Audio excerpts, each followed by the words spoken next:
You guys are an early education audience. You can do better than that. Good morning. Good morning. Good morning and welcome to the New America Foundation. My name is Sarah Mead and I direct the New America Foundation's Early Education Initiative. The Early Education Initiative here at New America focuses on supporting quality, access, and alignment in early education programs for children from pre-K through third grade. So we focus both on the pre-K and the early elementary school years of education. And we're very excited to have Craig Ramey and some folks from the DC Partnership for Early Literacy here today to talk about the really exciting work that they are doing with children here in DC to strengthen the quality of pre-K early learning programs available to children. We are at a very exciting time for early education in this country where we have a president that is committed to early education. We have a great deal of state action going on. We have a Congress that seems quite amenable to supporting early education. But the real question as we start to think about these programs, to think about how do we increase these investments and expand access, is how do we make sure that we do it in a high quality way that produces good results for kids at scale. And so hopefully these presentations today will help folks to sort of bring their thinking to a new level, a more nuanced level in terms of what actually quality means beyond some of the structural indicators we hear all about all the time. So I'm really excited to introduce this panel that we have today. First speaking today will be Craig Ramey. Craig is the director of the Center for Health and Education at Georgetown University. He specializes in the study of factors affecting young children's development of intelligence, social competence, and academic achievement. Over the past 30 years, he and Sharon Ramey, who also happens to be his wife, have conducted research involving 14,000 children and families in 40 states. Dr. Ramey is the author of more than 225 publications, including 5 books, and he frequently consults with federal and state governments, as well as private agencies, foundations, and the news media. Speaking after Craig will be Marianne Lessick. Marianne is director of the DC Partnership for Early Literacy at the Appletree Institute for Education Innovation. The DC Partnership for Early Literacy is an early reading first project that supports evidence-based, high-quality early literacy instruction in 28 preschool classrooms at 3 public charter schools, educating a diverse, primarily low SES population of 3- and 4-year-old children.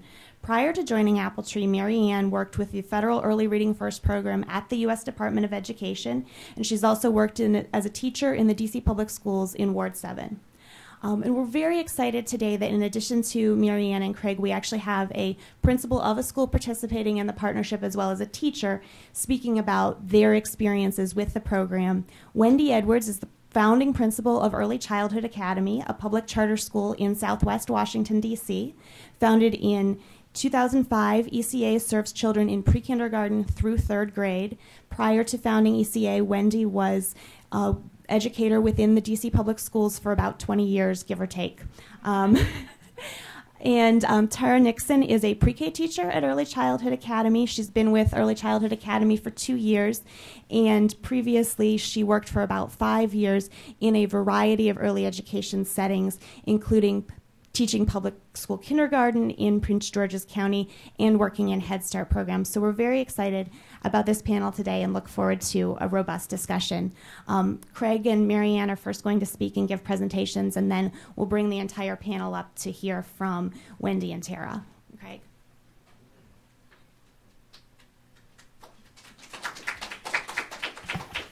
Thank you, Sarah. Welcome. I'm delighted to see all of you here. I'd like to thank the New America Foundation for hosting this event. As someone who has been actively involved every day in early childhood education, this is my 40th year, working on various ways to try to improve the quality of lives of young kids, both in the short term and the long term. I think that today is a remarkable day. The budget's going to come out today.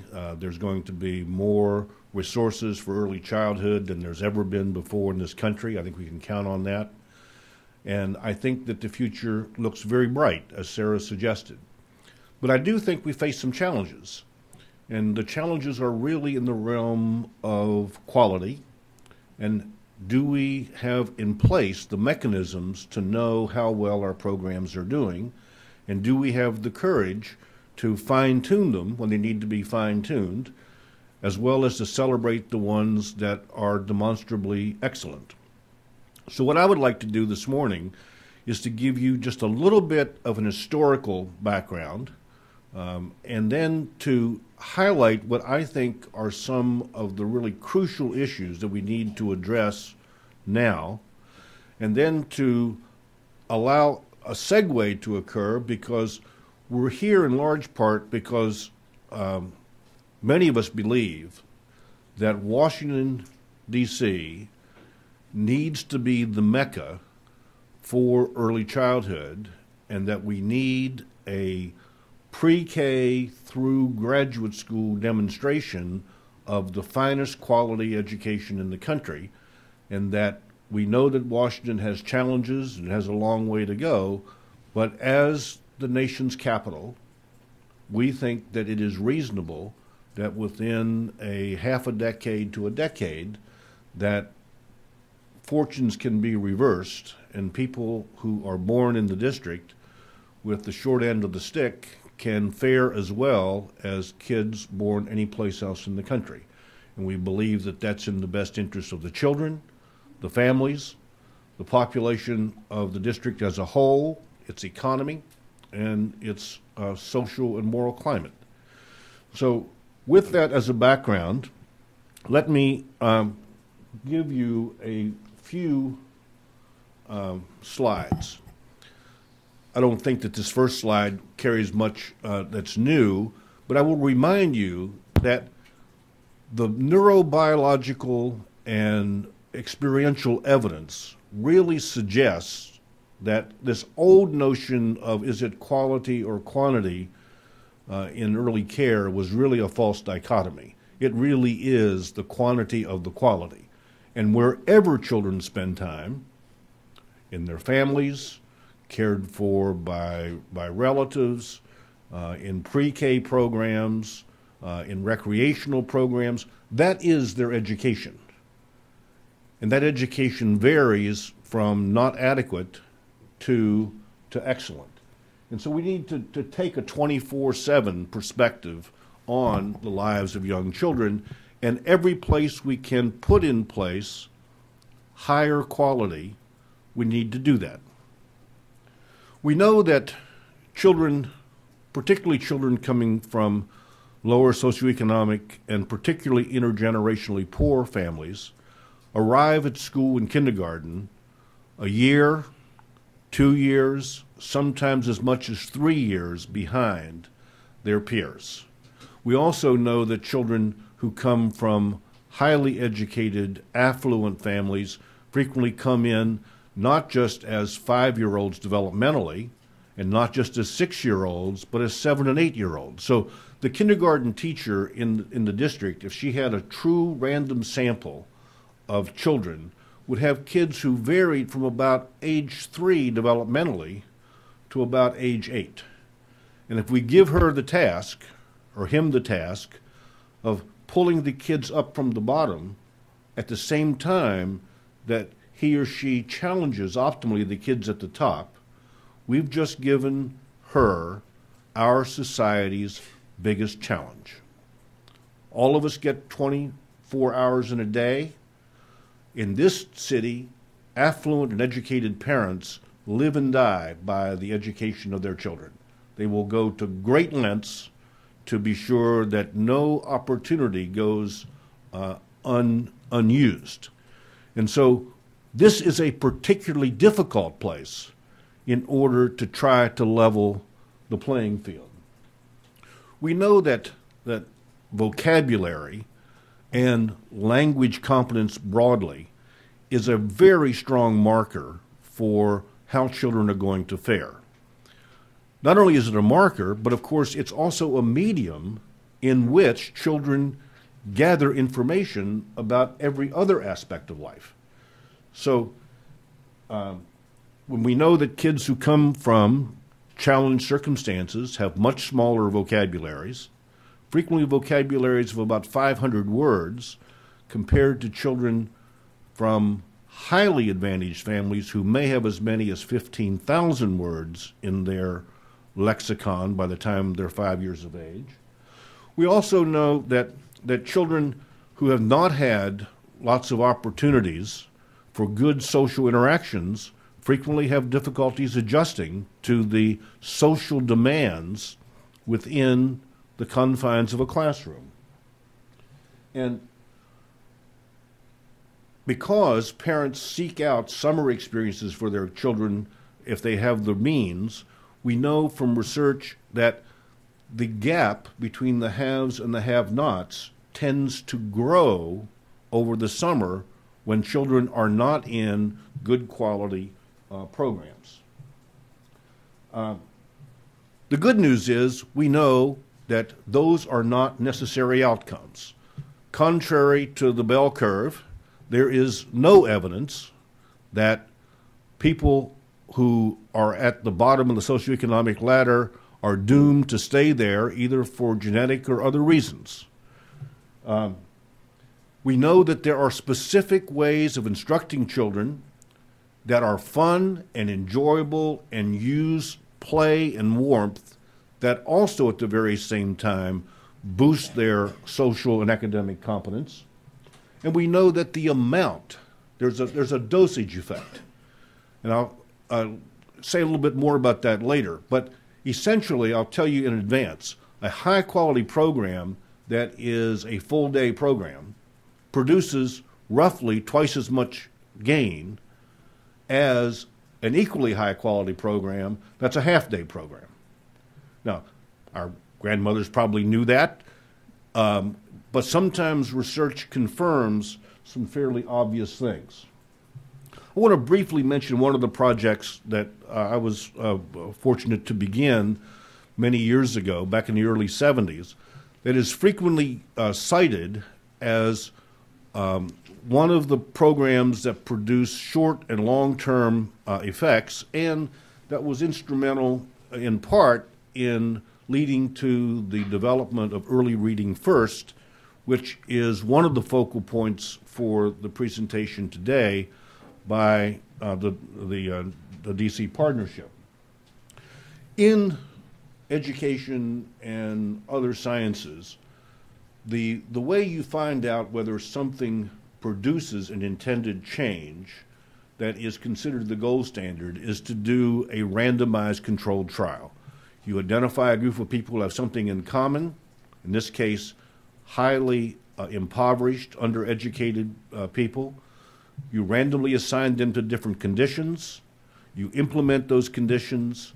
You have measurement at a regular interval by people who are not aware of what groups the people are in, and the results tell you something about the thing you manipulated, in this case, early education. I will tell you at the outset that we've just finished the age 30 follow-up of kids we began with when their mothers were pregnant. We reported those results a couple of weeks ago at the Society for Research in Child Development. Virtually all of the people enrolled in this project have stayed with it for 30 years. We have 99% of all the kids still alive participating regularly. And so I want to give you a couple of findings from this.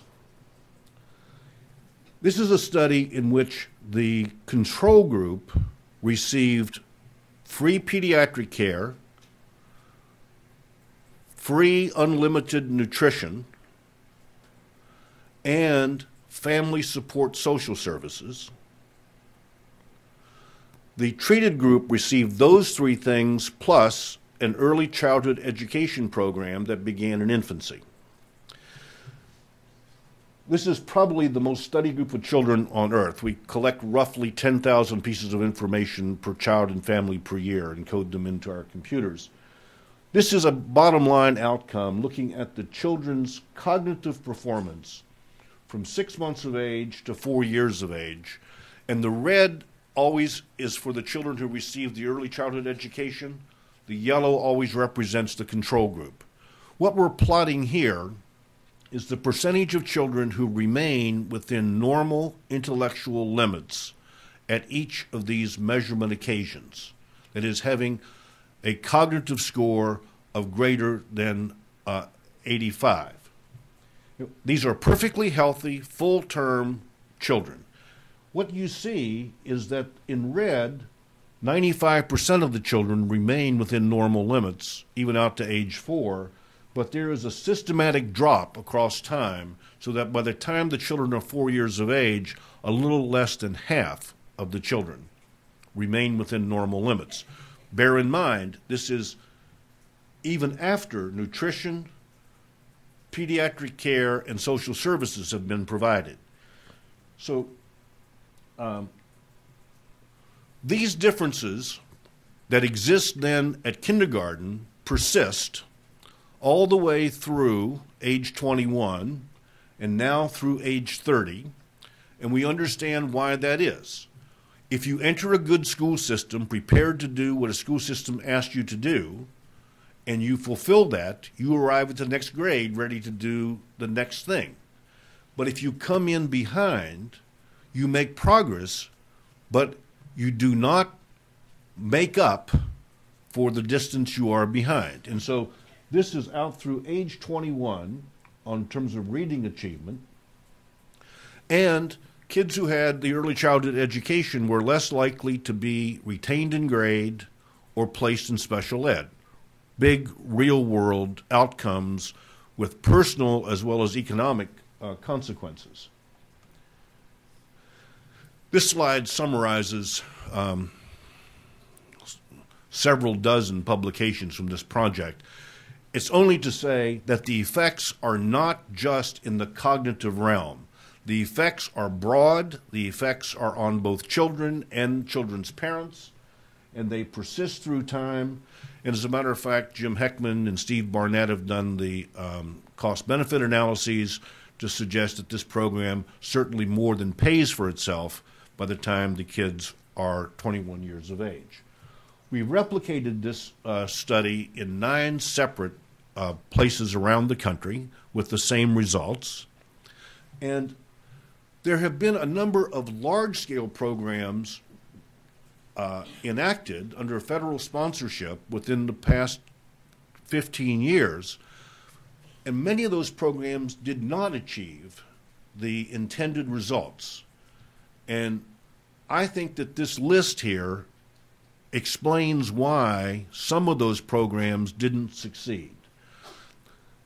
Teachers need a really deep fund of knowledge, and they need new techniques about how to keep life interesting and filled with developmental accomplishment. Half-day programs are not likely to cut it.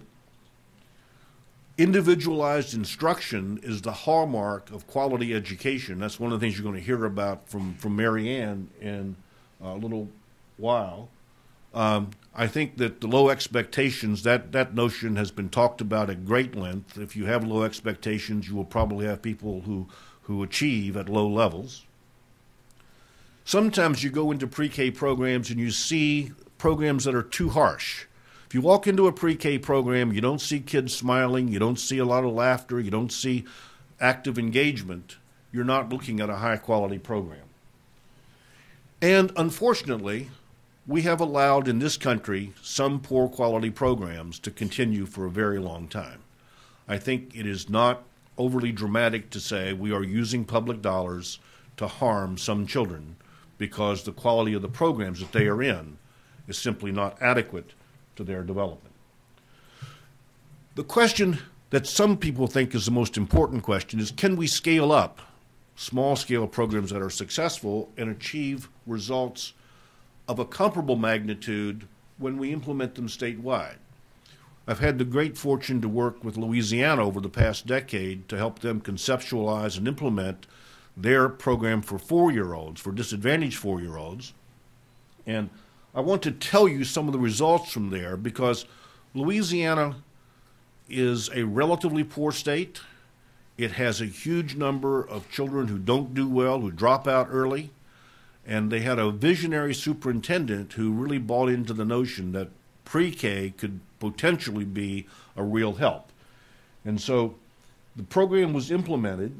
There's direct observations in every classroom every year to look at the quality of it. And there's open and frequent reporting of results. They were so eager to implement the program that in the first year, rather than to wait until September to begin it, they began it in mid-year in January. So the blue bar here represents, in national percentile ranks, on the scores of the children when they entered and the scores of the children when they left. So they entered at the 14th percentile, they left at the 31st percentile based on language scores. The second year and from then on, even as the program has scaled up from 1,300 kids in the first year to over 25,000 kids in the current year, you can see a remarkable consistency. The kids are coming in at about the 10th percentile, and they're exiting at about the 50th percentile, something that I would not have anticipated. These programs are all in public schools. They all have degreed teachers, typically with master's degrees. And the findings are not just for language, but they also apply for print and for math, sort of the gateway skills.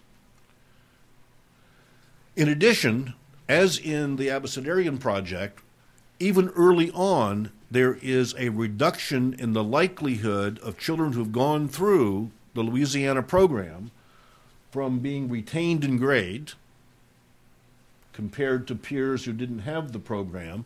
The effect is particularly strong for the kids who come from the most challenged families in terms of low education and low income. And similarly, there is a reduction in special education placement. And again, with the kids from the most challenged families here on the left, those who qualify for free and reduced lunch, deriving the biggest benefits. So, what's it add up to? One, I think we can do a better job nationally than we are.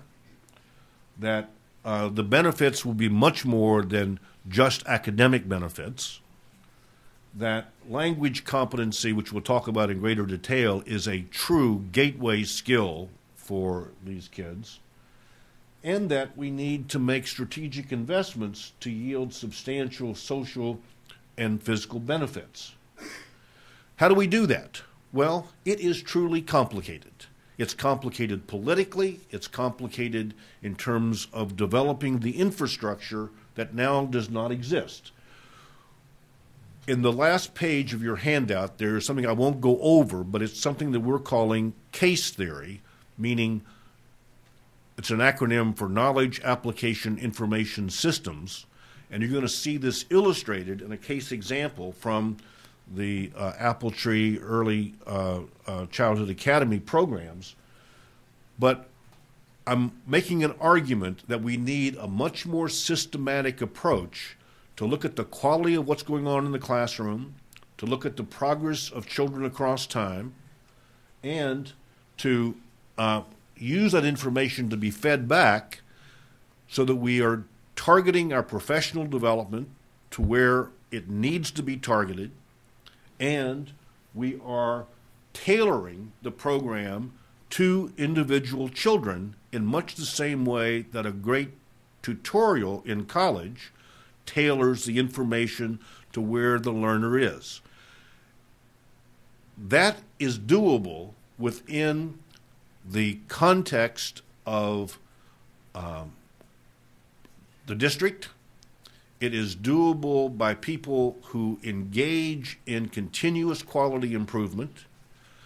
And I would love for you to pay very close attention to what Marianne Lesiak is about to tell you, because I believe this represents the kind of beacon that the district can put forward to say, we are going to step to the absolute forefront of early childhood education.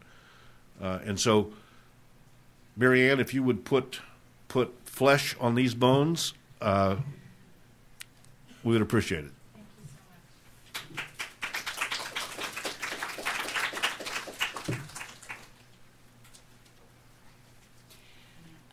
Thank you. That was very kind. As long as I've been doing this work, I've had the privilege of hearing Dr. Ramey, and it's such a great honor to be able to work alongside of you and be inspired by the work that you've spent a lifetime doing, and I find it truly inspirational. So, Early Childhood Academy and Apple Tree Early Learning Public Charter School are involved in an Early Reading First project with the goal of raising the trajectory of children's learning throughout their education.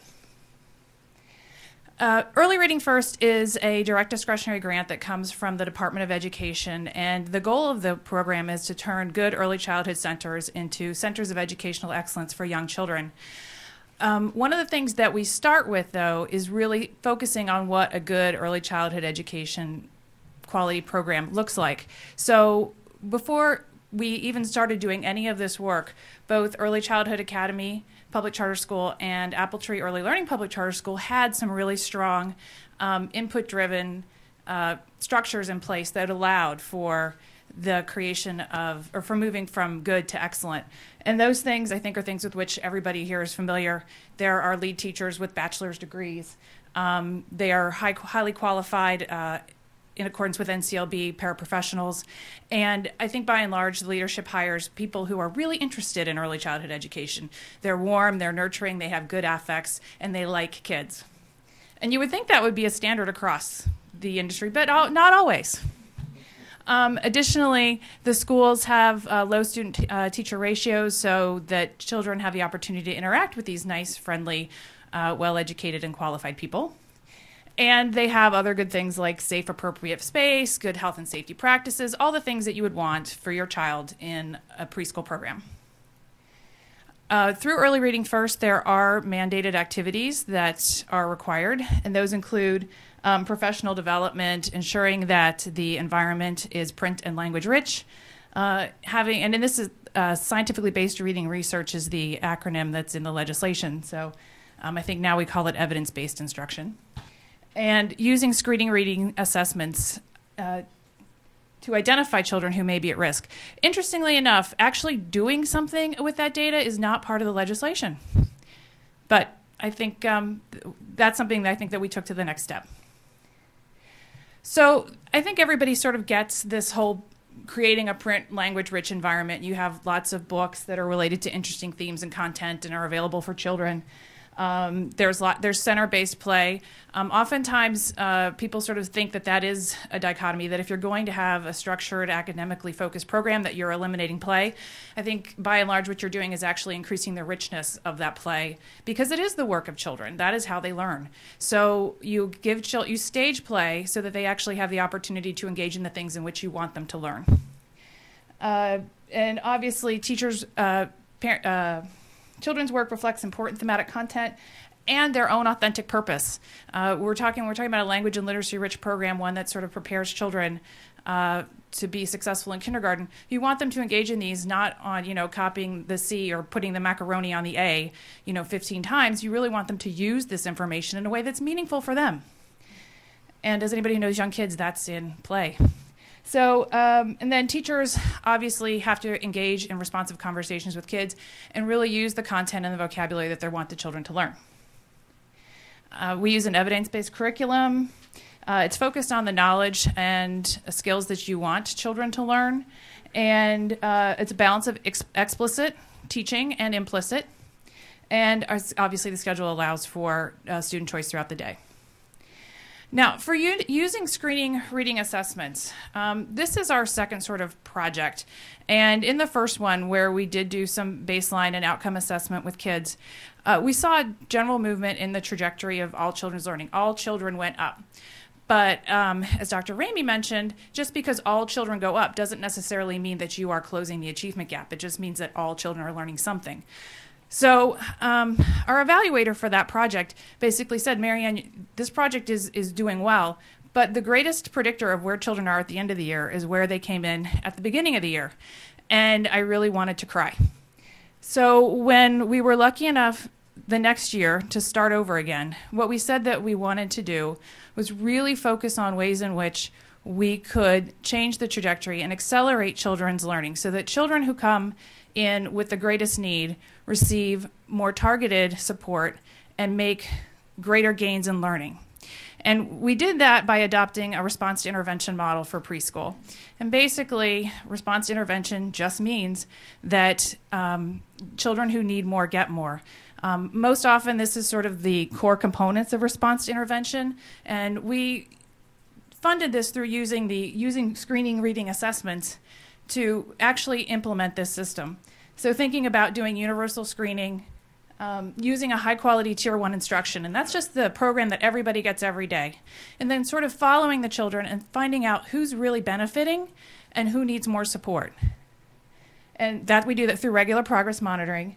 And then teachers, along with coaches and principals and parents, review this data and decide on what is likely to help my child learn certain things, whether it's I think letter ID is the easiest one to talk about, so that's the example here today. But we're also talking about things like language and vocabulary use, phonological awareness, and even, though it's not a focus of early reading first, social and emotional competence. Because I think everybody also recognizes that those are very key behavior. Those are very key as well. And then you monitor the intervention. So is the intervention working? Do we need to tweak it? Do we need to increase it? Or can we fade it? So one of the teachers that you'll hear from today had a small group with letter ID. And again, it's just sort of the easiest to talk about. And you can see her friends. These are the number during universal screening. These 4-year-olds knew 3.5 letters on average when they came in. And then somehow in November they forgot one, and they knew 2.5. And then in January, we had learned a total of 1 letter between October. So Ms. Nixon and her coach decided that this group was one that would likely benefit from from a more intensive instructional intervention, which with Ms. Nixon is actually pretty fun. And in March, they had learned an average of 7.5 letters. Now, it's a very discrete skill, but it is one that is predictive of children being able to be successful when they go to kindergarten and reading instruction in earnest begins. And of course, providing professional development is really important in being able to implement any of these programs. Teachers are the key to making this happen, as well as administrators who support teachers and understand what they're doing.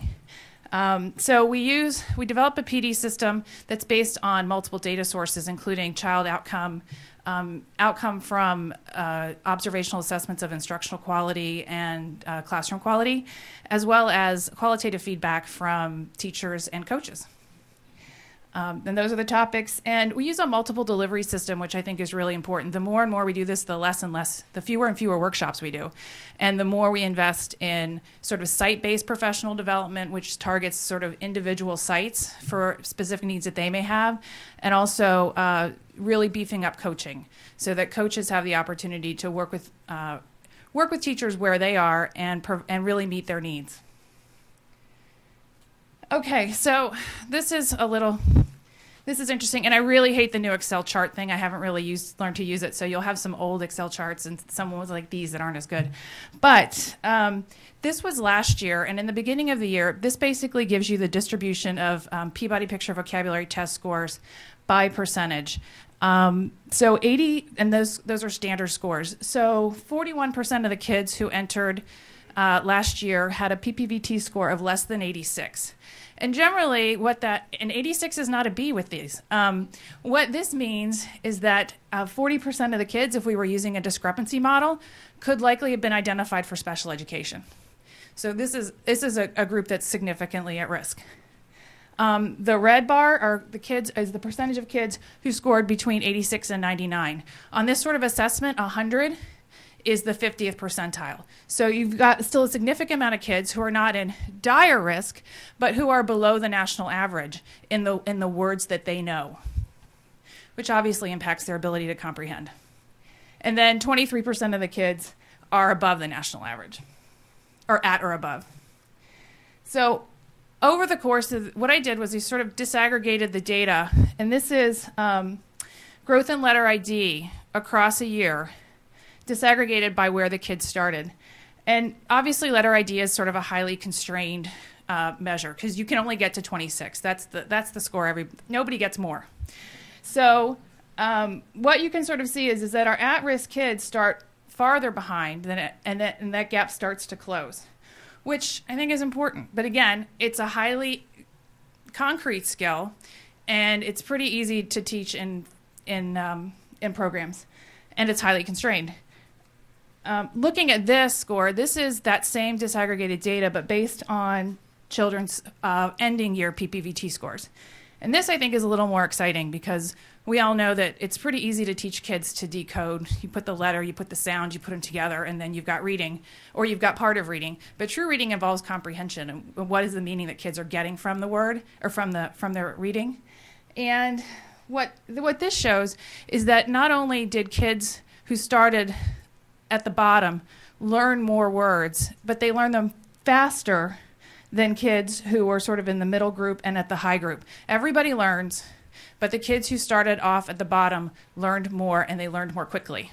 So this is just a year of data for us. We're very excited about it. We're going to continue to look at this, and obviously if I'm doing the graphs, you can sort of figure out who's doing a lot of this data stuff, and hopefully we'll get better at that too. But I would say that sort of what we've learned over the past couple of years is that changing the adults is tougher than changing the kids, but it's actually a more rewarding piece of work. And that data are the key to leveraging change, especially with adults. There are very few people in early childhood education who are into it because they don't want to be a good teacher. They all want to be successful. And Lord knows, if you're in a classroom with 20 kids and they're all engaged and they're happy and they're doing something, your life is so much easier. So if you can sort of, and get teachers invested in that and believing that, it's much more simple. And the children really do benefit from a coherent and structured, teacher-centered, instructional, grounded in evidence. So you have to balance both. You have to have teacher-centered and child-centered. Thank you.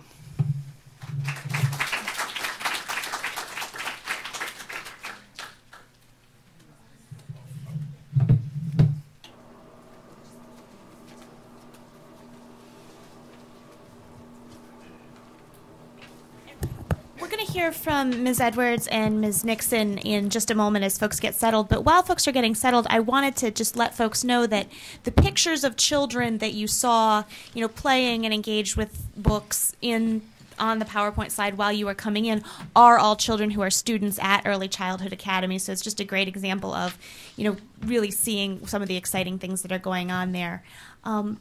Wendy, would you like to start sort of talking from the school perspective about what your experience with this program has been? Sure. Good morning.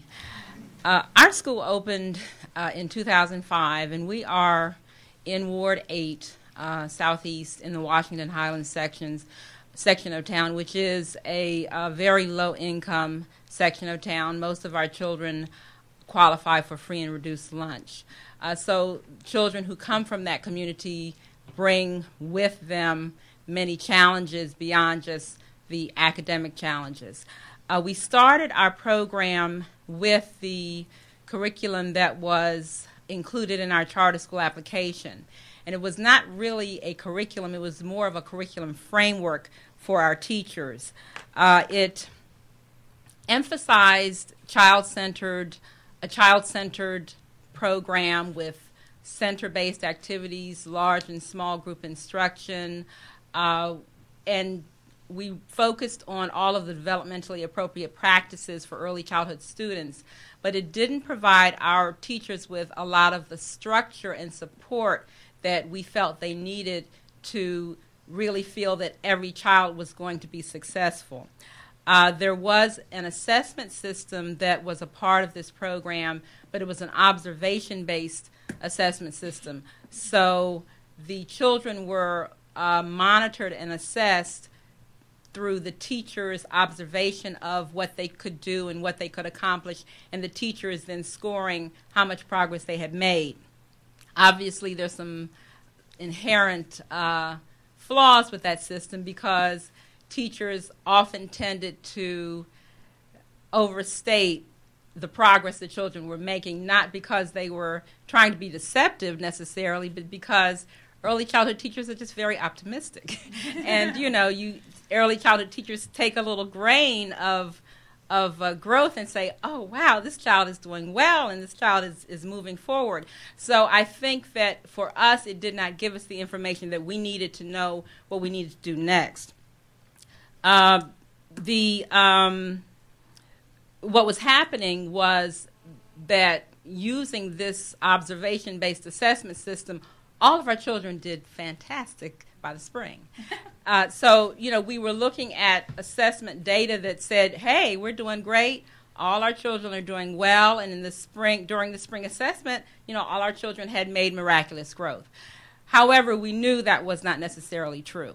We knew that there were some children who were not responding to the instruction in ways that we would have liked them to. We knew that there were some outliers who needed a differentiated type of instruction in order to experience the success that they should have. So we viewed that assessment data with feelings that perhaps it wasn't quite reliable and it wasn't quite an indicator of where we were as a school. We thought our teachers were doing the right things, and I think our teachers were doing the right things. The children were playing. There was an abundance of good materials in all of the centers. There were materials for construction. There were lots of books. The teachers were doing a lot of storybook reading. There was small and large group instruction. The children were happy. The children were talking to one another and talking to the teachers.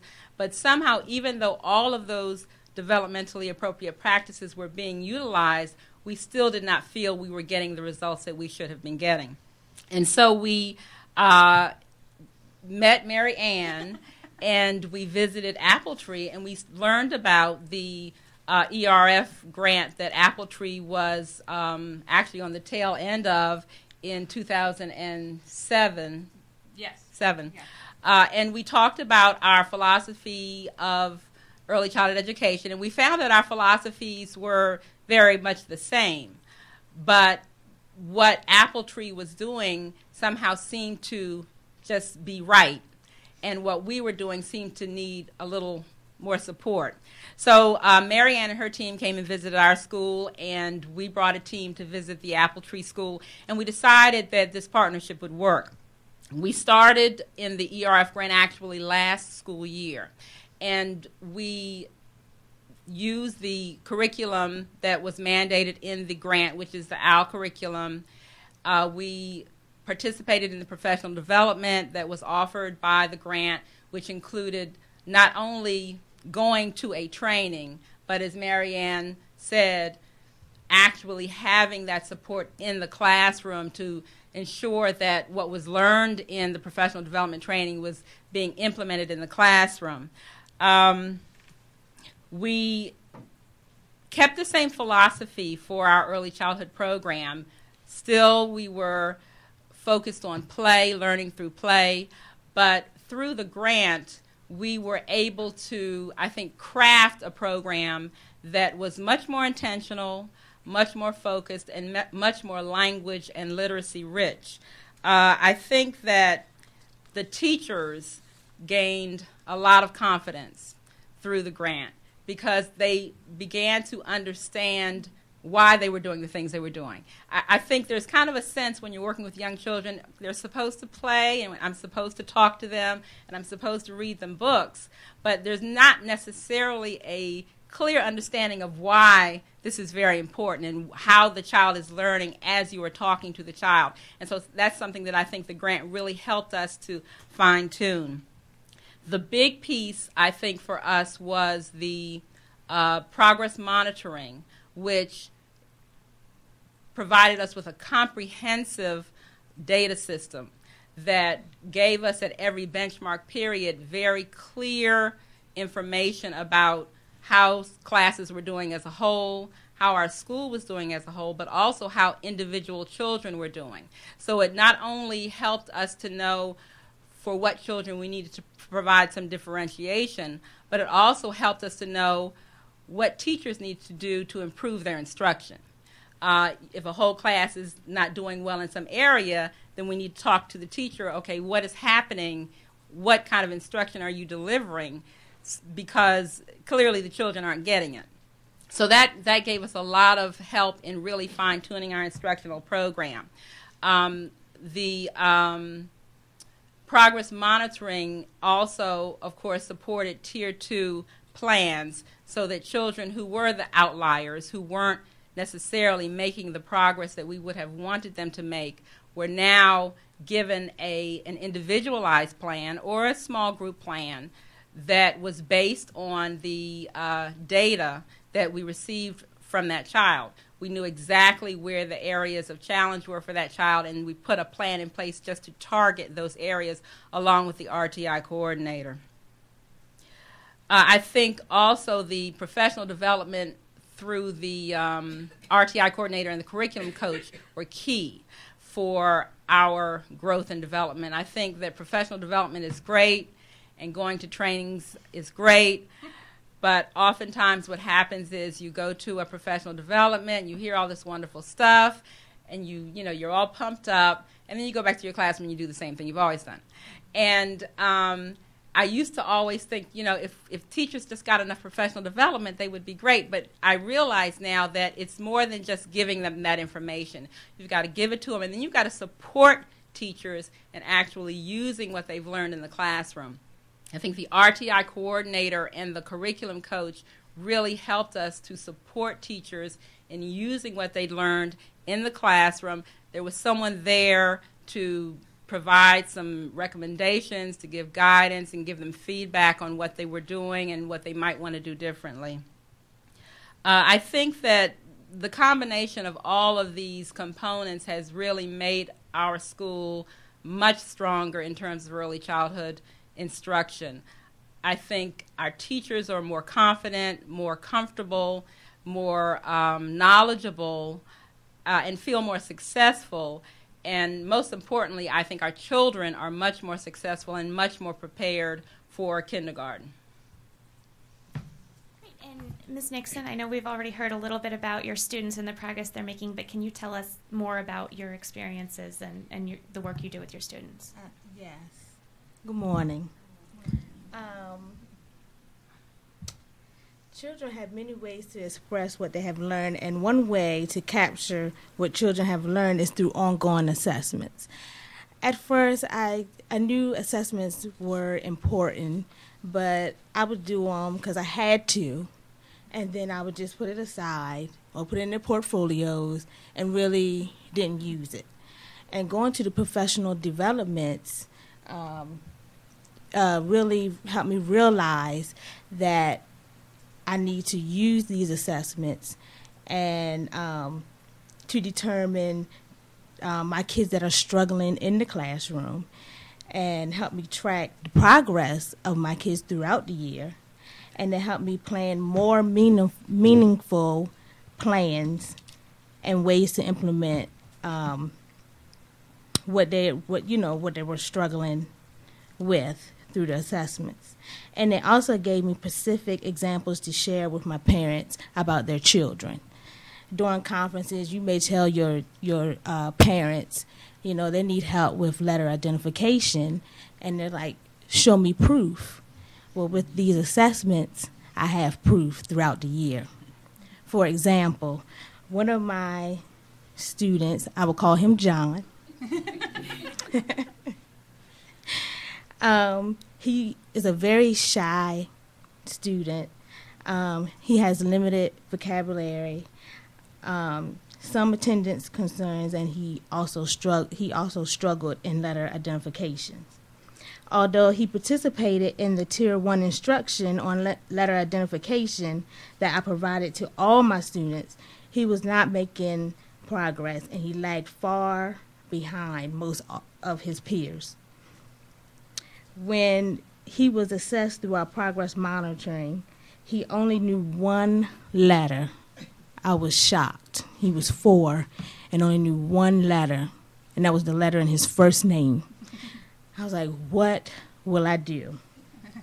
So the RTI coordinator and I gathered information about John and developed a Tier 2 plan for him, focusing on letter ID. In this plan, we focus on 4 letters a week. To make it fun and engaging for John, We implemented activities during center time to focus on letter identification, including some of the activities we did were magnetic letters on a baking sheet. He would have to match, starting off at first, he would have to match the uppercase letters like A and A, if that was one of the letters that he had to identify for that week. We also created letter memory games, letter go fish, letter bingo, and these are all games that children love to play. At the beginning and at the end of each week, I would complete an assessment to see what letters John gained. Through our Tier 2 intervention and ongoing assessment, I was able to document John's steady progress. He now identifies all 26 letters. I realized that John could have been a child who might have made limited progress in pre-kindergarten because Tier 1 activities did not address his needs. Instead, he was as successful in this skill area as his peers. The ongoing assessment and the support provided by the curriculum coach, the RTI, and my assistant, along with Tier 2 plan that we developed, enabled me to be successfully move John to proficiency in letter identification. Most of all, John gained self-esteem and confidence that he would need for next year in kindergarten.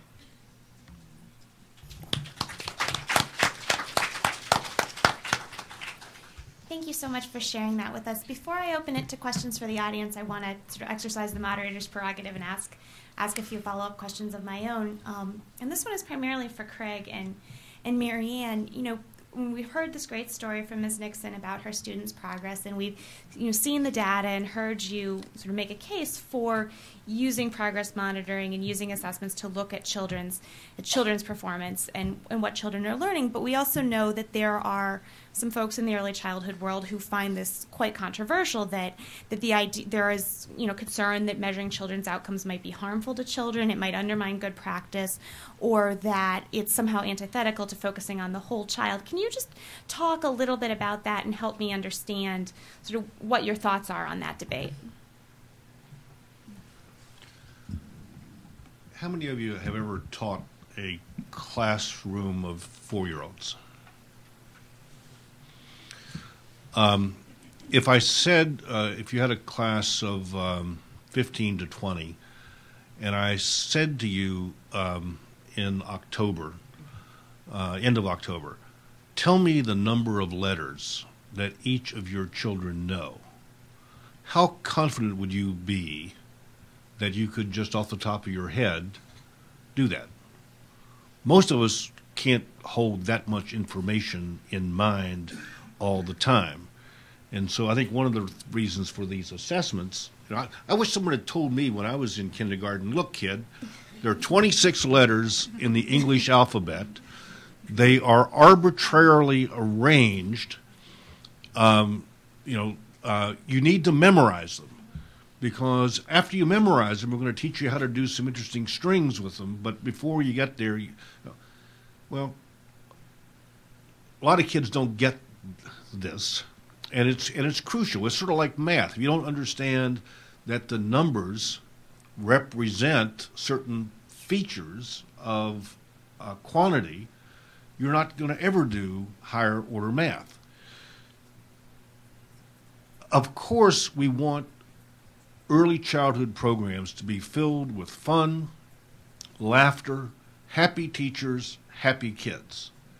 But we have made a dichotomy in this country that I think is so anti-intellectual that we are paying a heavy price for it, because we don't have in place systematic ways to record. And we're choosing letter identification here only because it's so simple to illustrate. When it gets to oral comprehension, when it gets to phonological awareness, I will guarantee you that some of us can get lost in the conversations, even those of us who work in the area every day, because it gets very complicated very quickly. So for me, the idea that there would be a systematic way to keep track that would help you to think about your next step seems so obvious that it's hard for me to comprehend why some people think that that's a threat. But there is a strong anti-systems, anti-intellectual strain in some aspects of old-fashioned early childhood. And it gets represented in dichotomies that I think just have to be pointed out as being absurd. You know, is early childhood supposed to be about academic readiness, or is it supposed to be about social emotional adjustment? You know, that's about as smart as asking a chemist, what's the most important in forming a molecule of water? Is it hydrogen or oxygen? You know, it's a nonsensical question. You have to do both. And so I believe that we don't have forever to live off good intentions in early childhood. We are having massive amounts of funding put in. I think we owe it back to people to show that the money is doing some good. And I just reject the notion that measurement, which can be absolutely fun and non-threatening for children, and that does not in any way have to be high-stakes testing, which kids are getting failed, but really it's being used to guide the sensitivity of the teacher, is a critical part of that. And I think that all of the successful programs that I know that have been used to justify the increased expenditures in early childhood, High Scope, Abecedarian, the Chicago program, and others, all of them had ways to characterize individualized instruction. And so it may be the case that there are some master level teachers who have such great cognitive flexibility that they can hold all this in their head without any notes. But I've not met many of them. You know, Maria Montessori made a few notes, and she wasn't, you know, any slouch at this. So I would just hope that we would weed out some of these false dichotomies. And then when it comes time to say, well, are our programs working, we need a different kind of assessment, perhaps, than what guides instruction. But we do, in fact, want to know whether kids are coming out with the skills, the social skills, the cognitive skills, the literacy skills, to be able to do what kindergarten teachers are going to ask them to do. Because if they don't have them, in a short while, they're going to be miserable kids.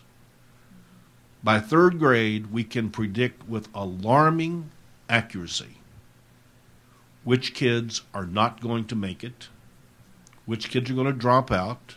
We can predict pregnancy rates. We can predict juvenile delinquency with alarming precision. And it's mainly because the teachers in K through 12 education don't have the wherewithal, on average, to make up for the lack of skills when kids come in. And so they come in bright-eyed and bushy-tailed, and they quickly learn that they are not in the red group or the bluebird group or whatever it is.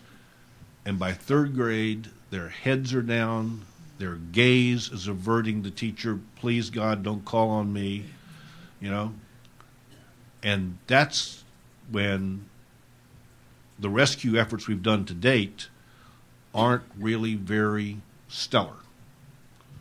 So I think that if we measure, and if we measure with the good of the child at heart, that's why we're doing it. And we're going to make it fun and interesting, and we're going to let the child know that we don't expect you to know all this stuff. We're just trying to figure out how much of it you know so we can, you know, branch and go some other way. I think that's intellectually honest. And I think that good teachers can do that with great flair, with great empathy with the child, and operate the way that a mentor does. You know, a mentor is someone who teaches with love, who teaches with the welfare of the learner first and foremost in mind. So I see this dichotomy as truly a false dichotomy that we have to somehow drive a stake through the heart of and get out of early childhood education. Did you want Other than that, I have no opinion. Did you want to add to that at all, Marianne? I would echo a lot of what Dr. Ramey says. The other thing I would, and I know you would agree with this as well, is that it's really about the professional development of the teacher. If the teacher doesn't know what to do with the data or doesn't know how to make that actionable in their classroom, then it is really a futile exercise. And I think by and large our experience has been, and you can feel free to echo this or not, that it's actually very affirming to the teacher to get the data back. I think a lot of teachers, when they think about their efficacy at the end of the day, you know, they feel okay about it, and it's very sort of situational based on, you know, what happened with the last 3 kids at the end of the day. With progress monitoring and sort of this sort of data at the end of the year, they get a really clear picture. Okay, I am really good at this, and it's not often that teachers ever get that kind of feedback in a way that they view as valid and reliable and, you know, very hard. And just before I turn it over to the audience, I wanted to ask Ms. Edwards, you operate a school that serves kids right now in kindergarten through 2nd grade and eventually in kindergarten through 3rd grade. And Early Reading First is really just focused on the pre-K years. How do you connect what's going on in pre-K to what you do in kindergarten, 1st grade, 2nd grade to sort of support kids' continuing development after they leave pre-K? Well, you know, our mission is to support children's ability to become proficient readers, because we feel as an early childhood program, reading is everything. And because we have children from preschool through 3rd grade, we feel that if they leave us as proficient readers in 3rd grade, then we've done our job. And so the connection is the language and literacy. The fact that now through the grant we are starting with a strong focus on language and literacy and vocabulary development when the children are 3 years old, so that by the time they come to kindergarten, when they launch into a much more structured reading program, they are equipped to be successful. They feel confident. They feel they've had success in preschool and pre-K, and so they come ready to learn. Of course, because preschool and pre-K are not mandatory years, we do have children that come from home into the kindergarten level, and so there is some disparity in what our children know when they reach kindergarten. I think the good thing is that when you have that mix of children who have been in school and children who have not, it really supports those children for whom this is a first-time experience, helping them to kind of acclimate themselves to the structure of sitting and raising their hand and walking in a line and all that kind of stuff, and also helps to support the growth in their oral language skills, their print awareness skills. So it really feeds into what we are all about as an early childhood program. I just want to add one comment that I think supports Mrs. Edwards' observation. In Louisiana, we've now tracked the kids who had the LA4 program. The oldest kids have gone through 4th grade. And we have a very good tracking program there, so we can identify every kid who stays within Louisiana no matter where they move. At 3rd grade, they take a test called iLeap, and at 4th grade, they take a test called LEAP. The iLeap is sort of a getting prepared for what is a high-stakes test at 4th grade. We're able to do a case control match of the kids who have been in LA4 and comparable children who have not been in LA4, matched at the classroom, matched at the school building level. The kids who have been through LA4, which has a lot in common with what we're talking about here in terms of a focus on language and literacy, are much more likely to pass, to earn basic or above on 3rd and 4th grade tests than comparable peers, but they also outperform the state average of all students. And that's been replicated now over 2 different cohorts. So I think the idea that if you give kids a good start and they go into decent schools, that benefit will continue to pay dividends has now been affirmed in a variety of large-scale and small-scale research programs. So I think we can be confident that as long as we have decent K through 12 schools, this investment is likely to continue to pay personal as well as societal dividends. Let's open it up to questions from the audience. Someone will be coming around with a microphone, and please raise your hands. You, ma'am, here in the front. Hi, my name is Cynthia Samuels. I'm a blogger, but I'm also an education junkie. I have 2 questions together. The first one is, since I raised a dyslexic kid, and I've thought practically every minute of my life what would have happened to him if he had been somewhere besides in our house. I would like to know if you are able to do screening that isn't considered premature with these little ones to help them avoid getting stuck for other reasons. And the second question is, do you have any kind of parent outreach that precedes the kid's arrival at school, or are you working on any way to kind of engage the parents like Hippie does to help them earlier with verbal growth? Because 500 to 15,000, that's just unbelievable. So, thanks. Okay. I think through this project, in answer to your second question, through this project, we're limited to being able to serve 3 and 4-year-olds. I think as independent public charter schools, there is a lot of work that is done sort of with families once they reach the school. Oftentimes, the interesting thing about dealing with young families is they often have other young kids. So it really is an opportunity to help the parents think about things that perhaps they hadn't thought about before, and do some intervention in a nice way with the family. I think one of the things that really makes a difference with families is, at least I think in our schools, we have many parents who themselves were not successful as students. And so this is sort of their second chance to do school in a successful way as a parent. But making that connection and having them feel effective. And many times they don't actually recognize that at 3 and 4 that this is school. They often think it's just a really nice daycare program that's around the corner. So it really is a nice way to really build parents' capacity to support their children's education and to feel more effective themselves in dealing with people with the titles of teacher and principal. So I think to that extent, within the mission and the funding that we have, that's how we would answer that. As far as screening for kids, in addition to doing sort of the more academically standard assessments for kids, we also do health screenings, including vision, hearing, and dental screenings, and offer linkages to other services throughout the city for those children and families who need them.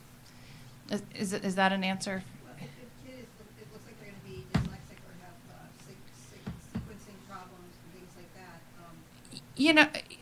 I think at 3 and 4, we're not necessarily. You're not really especially with 3-year-olds. The focus is really on language, because you really want the kids to be able to communicate appropriately and to learn new words.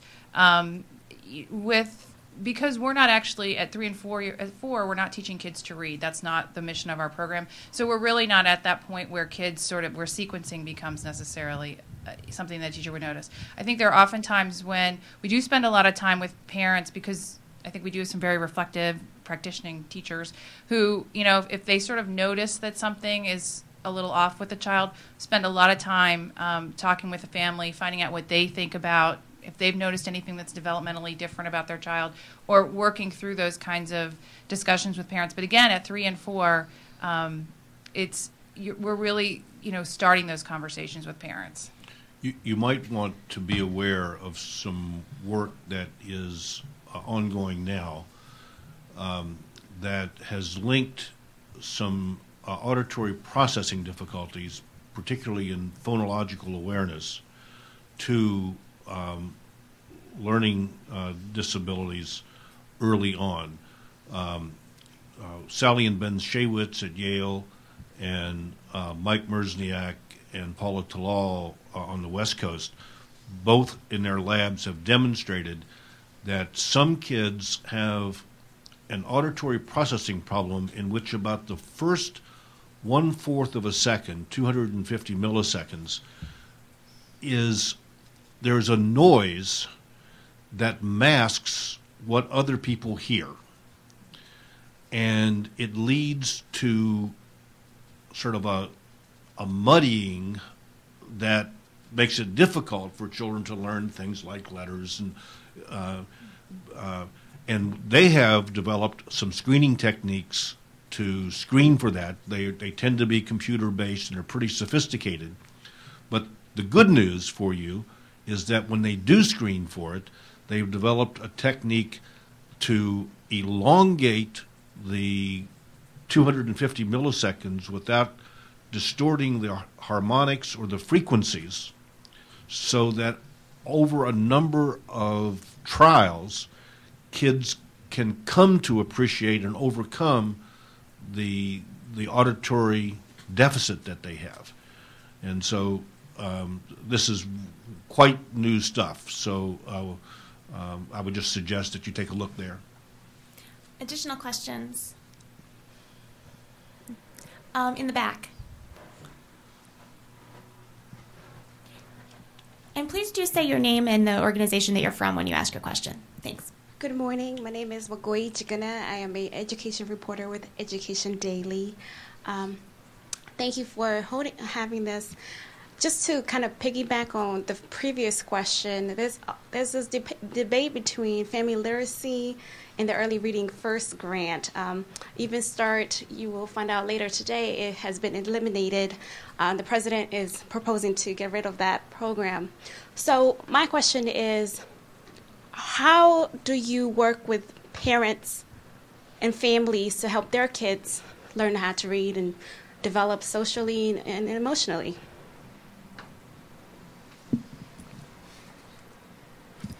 Well, I think, our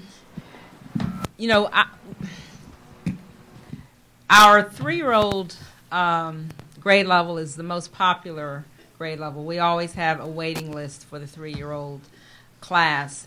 And I think that is because it's hard to find free care for your 3-year-old child, essentially. So many of our parents come to us because they realize that this is an all-day program that's free. It's publicly funded for their students.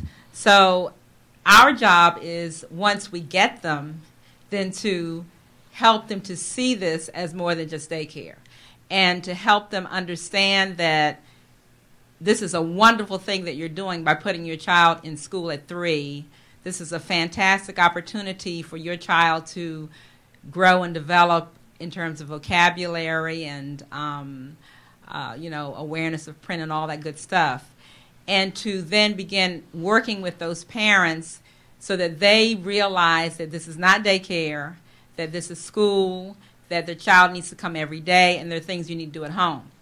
So I think the start is just having that captive audience, that once we get them, we have to do something with them. Beyond that, the grant does offer partnerships with families, and that is a part of our program, so that we encourage them to be a part of the school in many different kinds of ways, providing books for them to take home, to work with their children at home, providing opportunities for them to come into the building and do various activities. They've gone ice skating. They're going to be a part of a reptile night in a couple of weeks. And so I think it's just our job to work, especially in my community where many of the parents did not have successful educational experiences, and so their view of education is a little tainted because they felt, education failed them. Why am I going to be so concerned about sending my child to your school every day? It's our job to work with them and to try to help them see the importance of a 3-year-old having a solid education. I think that's our challenge, and I think that especially in low-income communities, if you don't consider the ramifications of the parent being kind of excluded from what you're doing, then you're probably not going to be successful. You've got to try to draw your families in and help parents to understand the importance of education. Because of my age, I'm kind of at the mother age to a lot of the parents that bring their children in. So I can talk to them like a mom, and I can just point blank say, look, he's got to come every day, he's got to come on time, and they accept it from me because I'm their mom's age. But I think sometimes you just have to be very brutally frank with parents about this is why your child is not doing as well as we would expect, because you only bring him on Mondays, Wednesdays, and Fridays. And help them to see the relationship between a solid education and a later successful life for their children, which is what all parents want. I'd like to just add a little bit to that, if I may. Many of the programs that have not shown themselves to be successful have operated with the best of intentions to not stigmatize the people that they're trying to serve and help. But as a consequence, frequently things are said in more abstract and opaque ways than the recipients are used to think about life. And one of the things that I believe it's possible to do is to take the same information that we're giving to the new generation teachers about how children learn, and we know a vast amount about that now compared to even just a decade ago, and to give parents that information in a usable, practical way so that they can have the conversation with the teacher that is substantively about their child's development and not about just going to the parent conference and being afraid you're going to be told that your kid is a behavior problem or, my guess is that everyone in here has gone to the school conference and, sometimes saying, oh my God, I hope, that I don't get bad news from the teacher. But many times people aren't prepared to have the kind of substantive conversation that could result in both people walking away with more usable knowledge. So I think one of the real frontiers we have is to take the information and work strongly with people in advertising, public relations, other specialties, and be sure we craft things that are intellectually honest and that will allow parents to be able to act on the knowledge that we have. And I think that's a huge challenge, but I think that that's a good area for us to concentrate on. We know, back to the very first slide I showed, is the totality of a child's experience that shapes their trajectory. If we can really get homes and schools and other aspects of the child's environment kind of on the same page, that it's likely to be more helpful than if we have just one segment of the child's life on the page. And the real challenge is for us to make it interesting, fun, enjoyable for the parents. But I think that's possible. We can take 2 more questions. We're getting close to the end of our time. Any additional questions? Ma'am in the back. Hi, I'm Valerie Kaufman with the Maryland State Department of Education, and I have a question for Ms. Edwards. You mentioned, as you were talking earlier, about using an assessment-based observational assessment before you sort of join forces with, I'm sorry, the name of the other institute. Appletree, I'm sorry. Do you still use a portfolio observational-based assessment along with things like the PPVT? Yes, actually we do.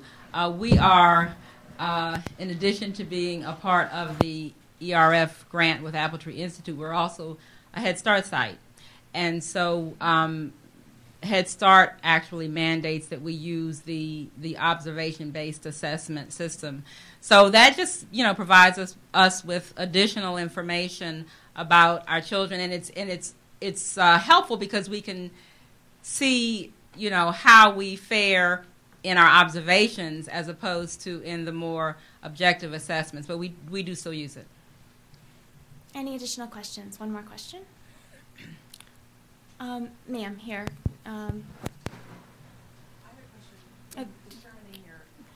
Hi, I'm Barbara Dowling, and I'm a fellow at the Office of Head Start. In determining your ratio for teacher to student, it's 1 to 7, they said in the beginning. Is that 1 to 7 for every lead teacher, or does that include paraprofessionals?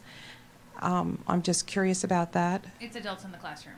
Okay, so it's adults in the classroom. Mm-hmm. What is the ultimate size of your classrooms then? They range from 14 to 18. What's your smallest classroom? Our smallest is about 18. Okay, thank you. Thank you so much, everyone, for coming. Does anyone on the panel have any final remarks they want to make before we close this up? I guess not. All right. Thank you so much for coming, and please continue to follow our blog, earlyedwatch.org.